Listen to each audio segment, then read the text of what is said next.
Jérém, bonjour. Bonjour. Alors, même si beaucoup de monde te connaît déjà, hein, parce que tu es très actif Yes. sur les réseaux et même sur les salons, nous, bien évidemment, on se croise souvent hein, Aussi. et avec joie.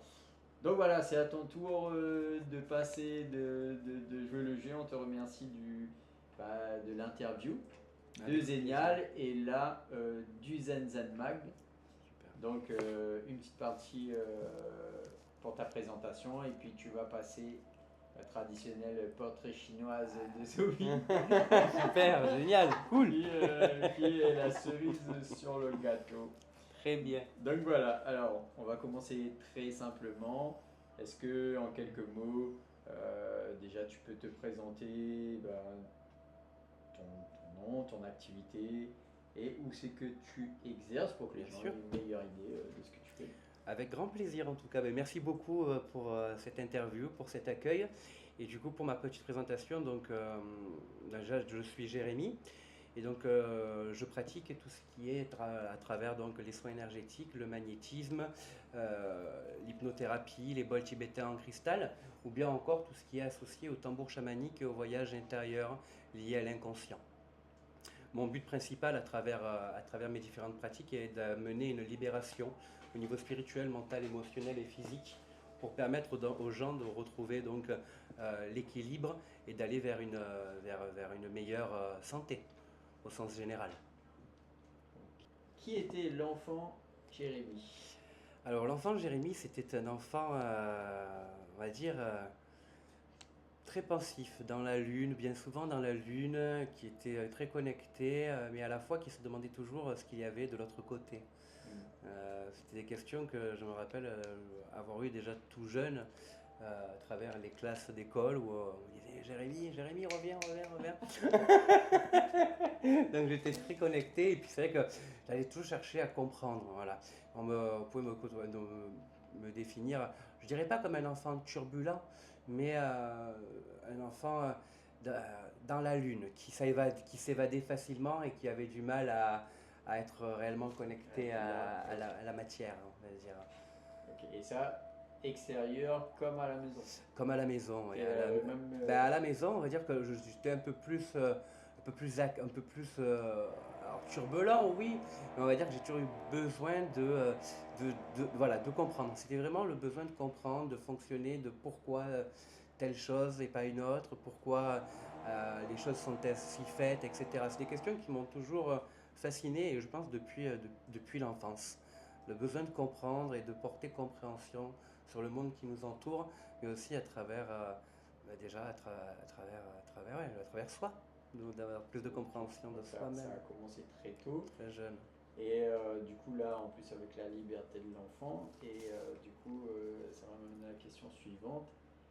Qui était l'ado Jérémy? Ouh, et du coup, Et du coup, là, ah oui, ah là c'est difficile. c'est différent, c'est Ah là c'est différent. différent. Suite à cette enfance où du coup j'avais déjà du mal à trouver ma place puisque ben, j'étais beaucoup dans la lune, à me poser toutes ces questions comme on a pu dire juste avant.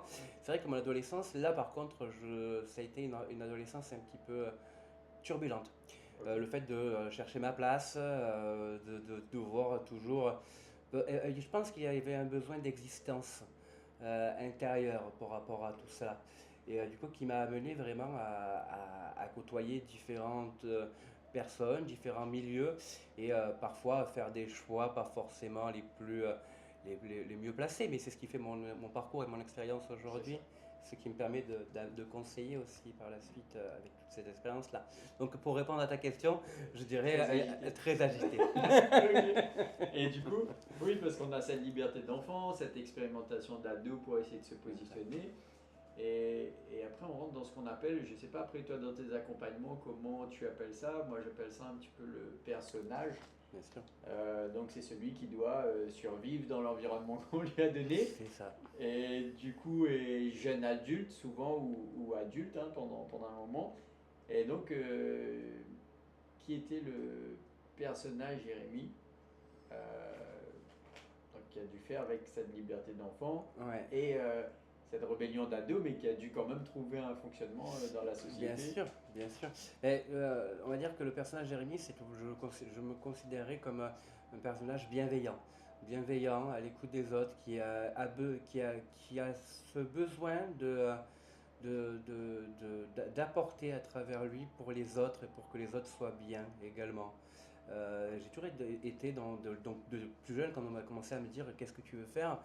Je n'en avais aucune idée, j'étais complètement perdu, j'avais redoublé, enfin voilà, j'avais pas une particularité, un parcours scolaire assez compliqué à ce moment-là. Et c'est vrai qu'une personne a cru en moi par rapport au potentiel qu'il avait pu voir, qui était mon professeur principal, et m'a permis d'aller donc vers le service à la personne. Ok. Donc dès l'âge de 14-15 ans, j'étais déjà dans l'accompagnement et le service à la personne. Et ça a commencé très tôt, donc depuis mes 15 ans, avec des parcours en école maternelle, auprès des ATSEM, en centre de loisirs, ou encore dans des accueils tels que pour les personnes à mobilité réduite, ou les personnes âgées, venir voilà, pour les personnes âgées, etc. Donc ça a été donc la mise en place de ton personnage. Complètement. Maintenant, est-ce que tu peux nous parler de ton parcours en tant que praticien, je vais dire bien-être, mais en tous les cas dans ce domaine de l'accompagnement, et ce qui t'a motivé ou qui a déclenché le fait que tu es arrivé à là dans cette activité? Totalement. Donc du coup, pour rebondir un petit peu sur ce parcours de jeunesse, service à la personne, etc., faut savoir que moi j'ai eu la chance, la chance, oui, je dis bien la chance d'avoir une grand-mère qui elle faisait déjà des soins. Alors, nous on a vécu très famille chez nous avec vraiment le grand-parent au milieu, les tontons et mes parents côte à côte. Okay. Et du coup on avait vraiment ma grand-mère qui faisait des soins depuis toujours. Et donc on se faisait mal, on se brûlait, on allait voir cette grand-mère qui nous faisait les prières du feu. Et c'est vrai que c'est quelque chose qui m'est toujours resté. J'étais très proche de cette figure maternelle qui était ma grand-mère. Et du coup, c'est vrai que c'est quelque chose qui m'a toujours fasciné.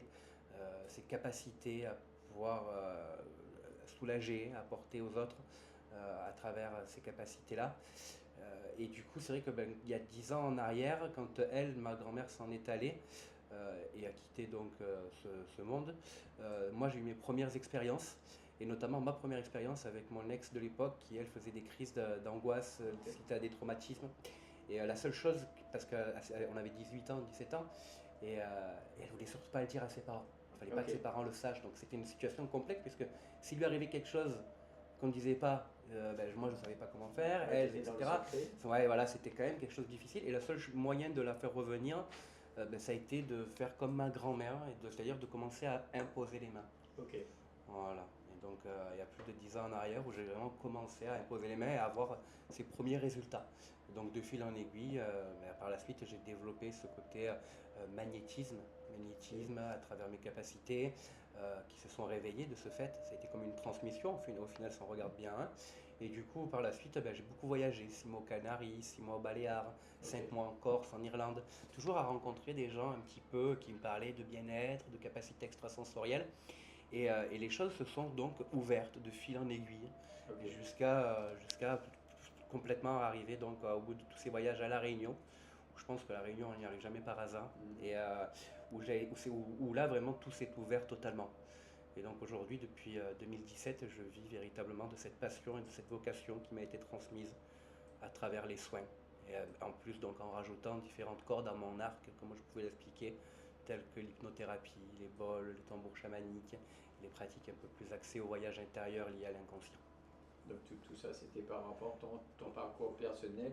Donc c'était plutôt autodidacte ou comme certains, tu as rencontré quand même des personnes qui t'ont servi un peu de guide, c'est ça. De mentor, on va dire. Est-ce que toi, t'en as eu?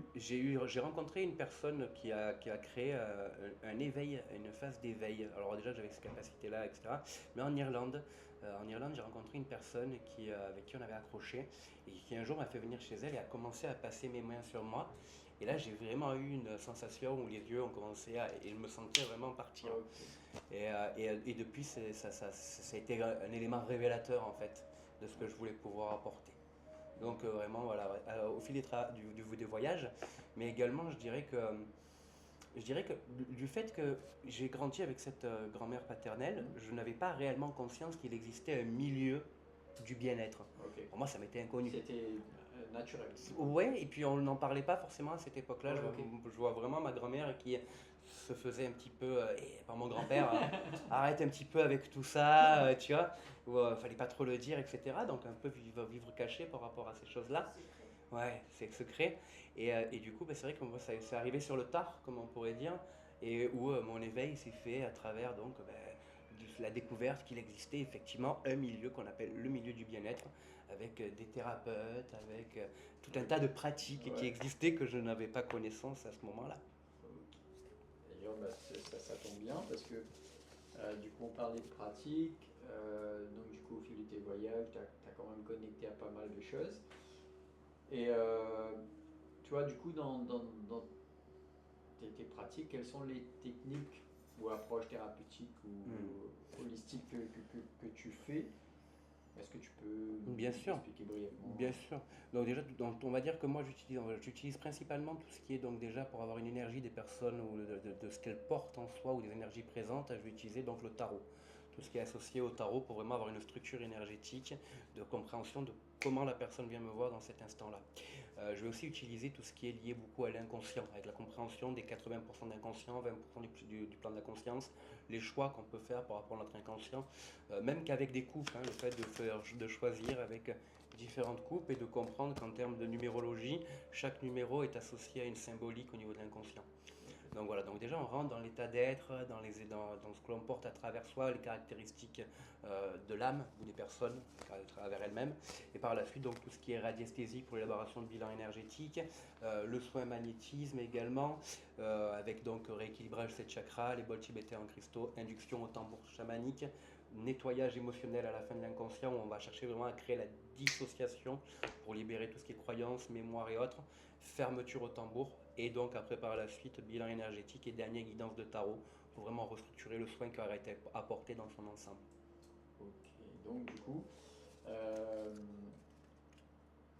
tu dirais que ton travail, enfin, donc, du coup, ton action en tant que praticien, euh, Englobe. elle, elle aide vraiment les individus à améliorer leur bien-être et selon toi, du coup, sur quel plan Alors que ce soit au niveau, principalement? ben, honnêtement, comme je pouvais, au niveau de l'alignement intérieur et de toutes les tensions qu'on pouvait porter à travers soi, comme je pouvais le dire, dans notre alignement spirituel, mental, émotionnel et physique, ce qui Ok, fait que c'est vraiment une thérapie tous les plans. holistique, Ok.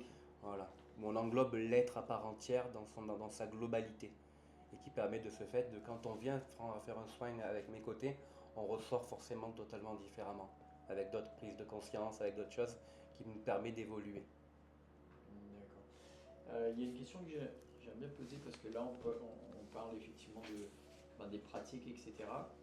Et, euh, et des fois, j'aime bien poser cette question-là parce que c'est bien pour les personnes des fois qui sont en interrogation ou même à consulter ou même elles dans leur chemin.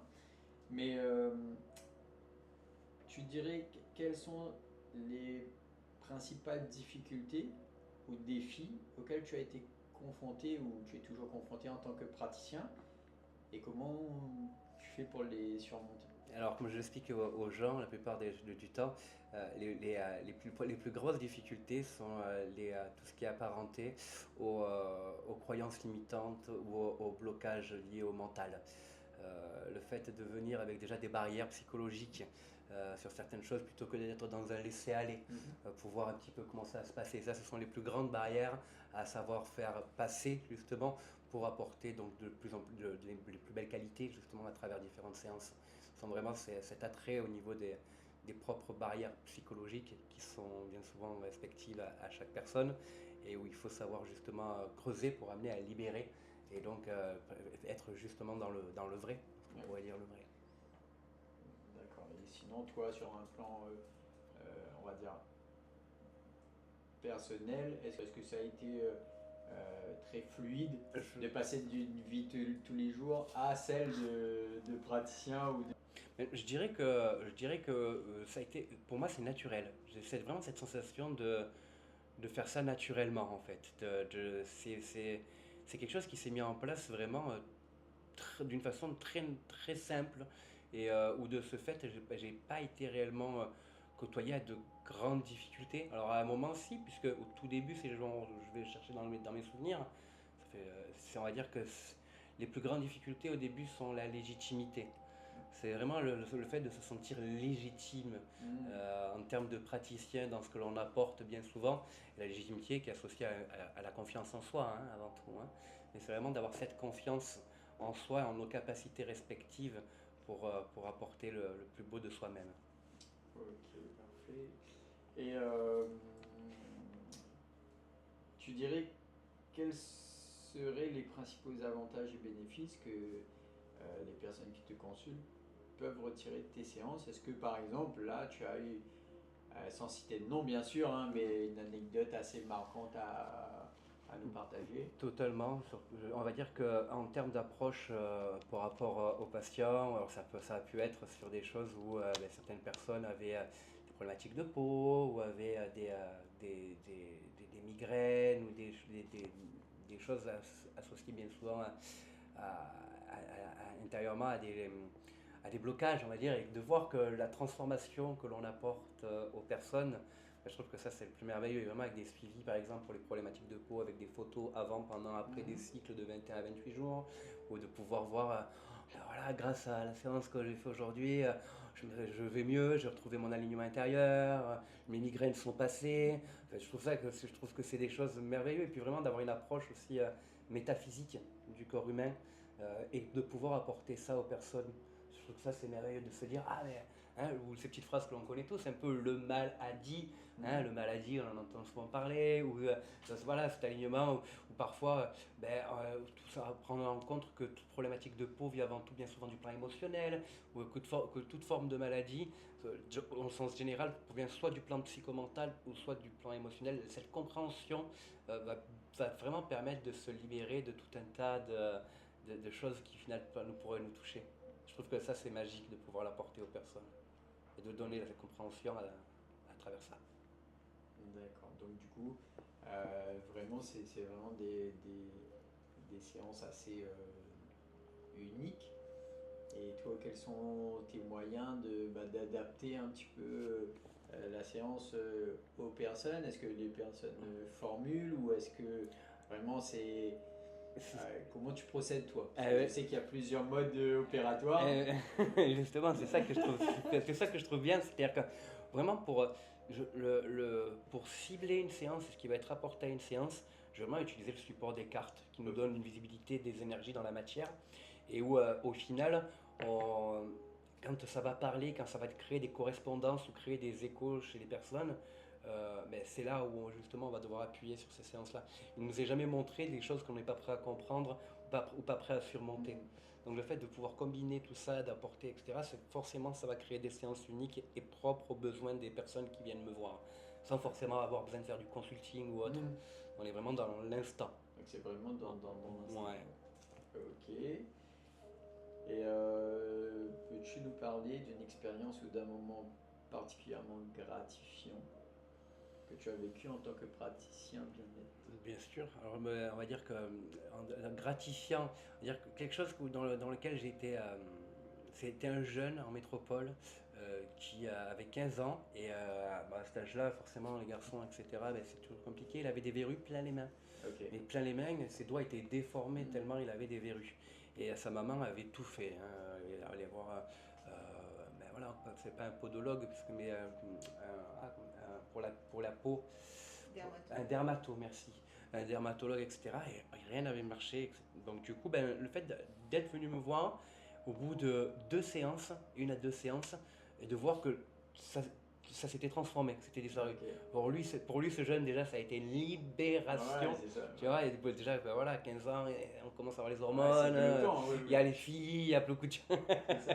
Puis lui, ça l'avait vraiment libéré, ce jeune, tu vois. Et puis, je pense que le fait d'avoir vécu cette expérience, autant pour moi que c'était quelque chose de gratifiant pour lui, et que lui, d'avoir cette compréhension finalement de quelque chose qu'il ne connaissait pas, je trouve que c'est magique. À 15 ans. Je trouve que c'est magique. Ok, alors une autre chose, parce que c'est vrai que nous, dans le milieu du bien-être, c'est vrai que, comme je dis, c'est une découverte aussi naturel, mais bien évidemment, on acquiert des outils, en plus des capacités. Donc, toi, comment tu restes informé des dernières avancées dans ton domaine ou dans le domaine du bien-être général ou de la santé?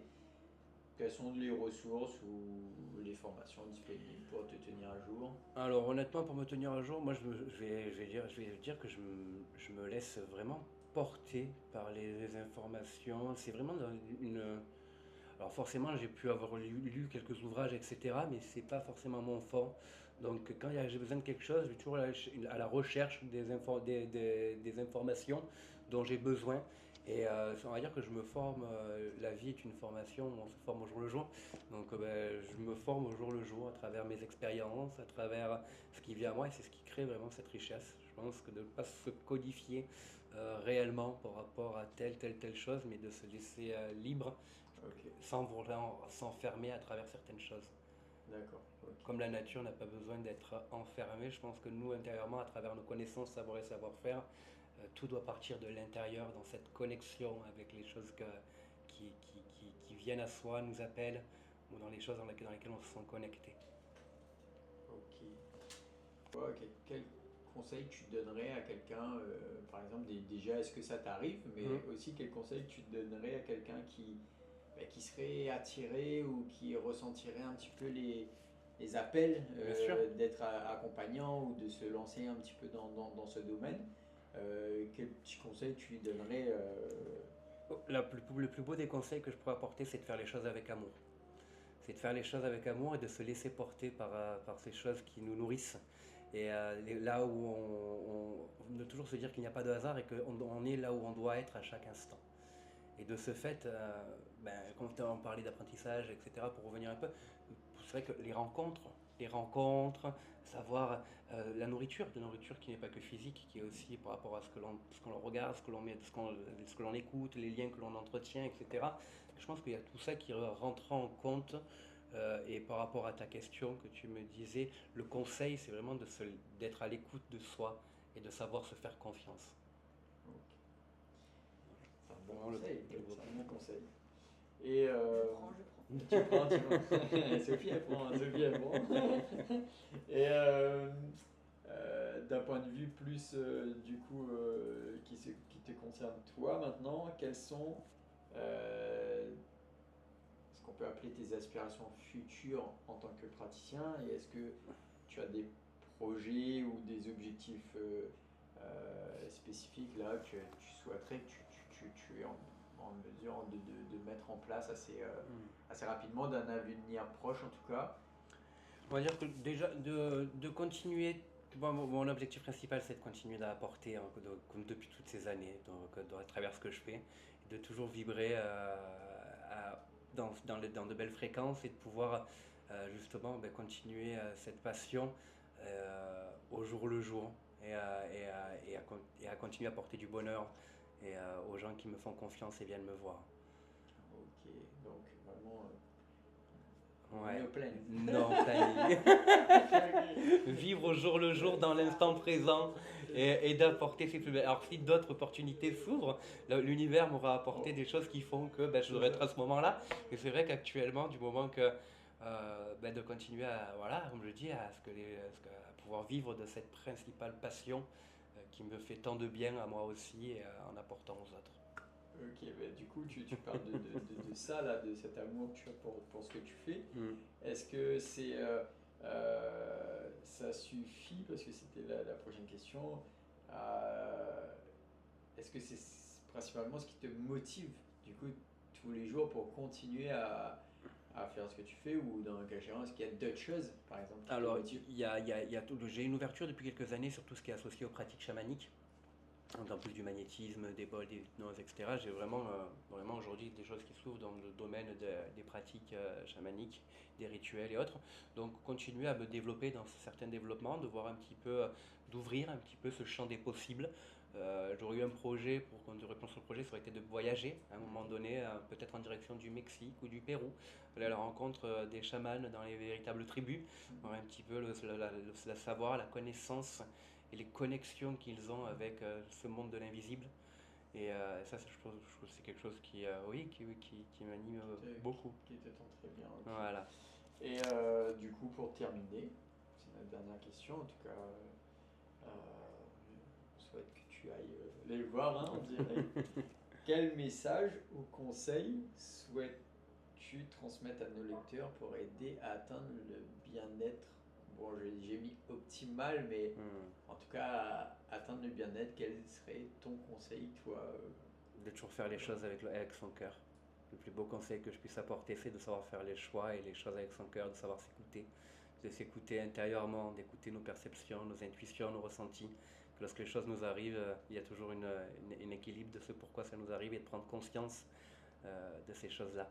De ne pas s'enfermer dans nos prisons socio-mentales et de savoir davantage s'écouter et s'écouter soi pour nous permettre d'avancer et de vibrer sur les plus belles fréquences qu'il puisse y avoir pour chacun et à sa manière respectivement. Ok, ça c'est un bon conseil. Hein. Je Il faut prends aussi. aussi. Ah, on prend aussi. Ah ouais. On va le mettre en gras.